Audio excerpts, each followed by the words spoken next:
So in this video, I'm going to show how to embroider the tulips on my new tulip cow pattern. I'm just going to be embroidering it on this little piece of yarn. It'll work the same when you have your cow already stuffed and ready to go. If you want to do this as a last step, or if you want to do it as you're in the middle or as you're done with the body, it doesn't really matter. It'll all be the same. So you're going to need your cow, of course, your finished cow, or the finished body of the cow. You're going to need a yarn color for the stems, and then a yarn color for the tulip petals. For this, I'm going to use green and pink. These are both from Sweet Snuggles Light. You can find it at Michael's. That's where I always get it, of course. So we're going to start with the stems, and then you're also going to need a darning needle. So you're going to put your yarn through your darning needle like so. I don't know why I just did that so weird. Okay, so you are going to find the stitches where you want your stems to be. So let's say I want my stem to start here and then finish at about here. So this stitch is where you're going to start. You're going to insert your darning needle into that stitch. You're going to put it through the one where you want it to end to, so technically it be the top of the stem. Pull your yarn through like so. Make sure you kind of have a long tail because you're going to do this stem and then the little stem next to it.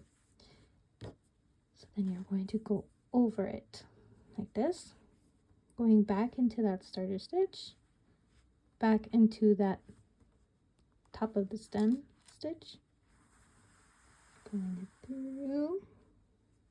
Then you're going to repeat that one more time so that your stem looks nice and thick. Well, that's how I personally like my stems. If you want to leave it like this, that's totally fine. You can. It's just personal preference for me to have it nice and thick. So I'm going to go back again to that starter stitch, and then the top of the stem stitch, pulling it through. Now here you have your first stem.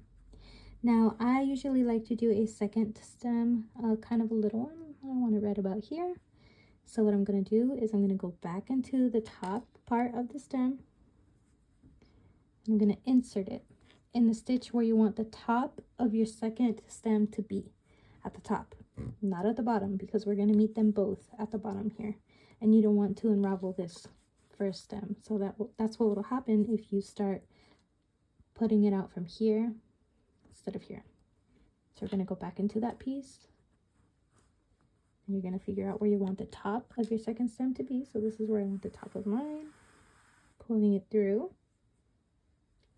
Now we want the stems to connect like this, and now we're going to put it through like so to the bottom of that first stitch. Remember, pulling it through, and again repeating that same method because I like my stems thick. Going back into the top of the second stem, pulling it through, and then now you can just insert your darning needle into that first starter stem, or the second stem, the top of it. Here you have your stems. Okay, now we're going to be working on the tulip petals. So you're going to be grabbing your color or your yarn color of the petals that you want. So I'm going to grab this one, put it through my darning needle like so, how we did on the last one. Same exact thing, except this time we are going to do, I like to do 3 petals on the top big one, and then 2 little petals here on the little one.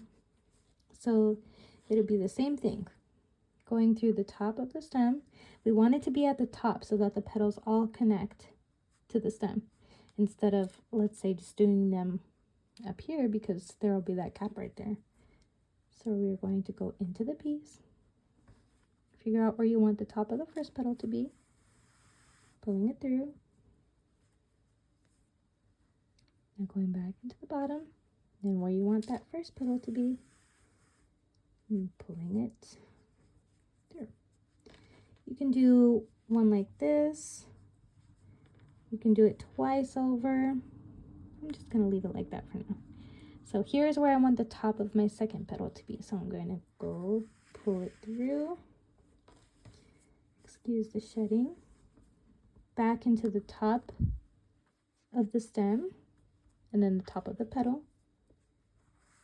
Pulling it through like so. It's a very trust the process kind of thing. Now I want the third petal to be about here. So I'm going to go back into the piece, putting my darning needle through the top of the third petal part, pulling it through, and then the top of the stem, and pulling it through.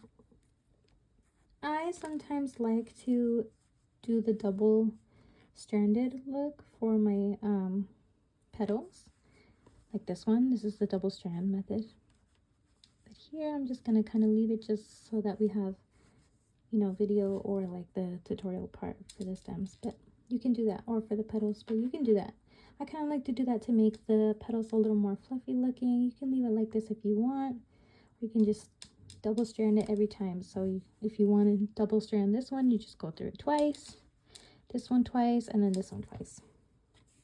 So I'm going to take my darning needle and my yarn, and I'm going to do the second petals. So I'm going to go into the piece, go from the top of the second stem. Now for the second tulip, the little one, I just like to do 2. So just figure out where you want the 2 to be. If you want to do 3 like this one, that's fine. You can totally do that. So I'm going to go through the top like so. That's where I want the top of the petal to be. And then again at the top of the stem, pulling it through. And now here's the second petal that I want. And then again, top of the stem and pulling it through like so. I know it looks a little messed up right now, but once she's all finished, it'll be good. Now you just insert your yarn at the bottom, pull through, and there you will have your tulips. For this little piece, you just snip it off. And then you grab your darning needle, again, putting it to the bottom and pulling it through, like so. Here'll be your petals. It'll look better, in my opinion, if you double strand it, but again, this is just for the tutorial purpose. So this is what your tulips will look like once you're all finished, and there you go. There's your tulip tutorial.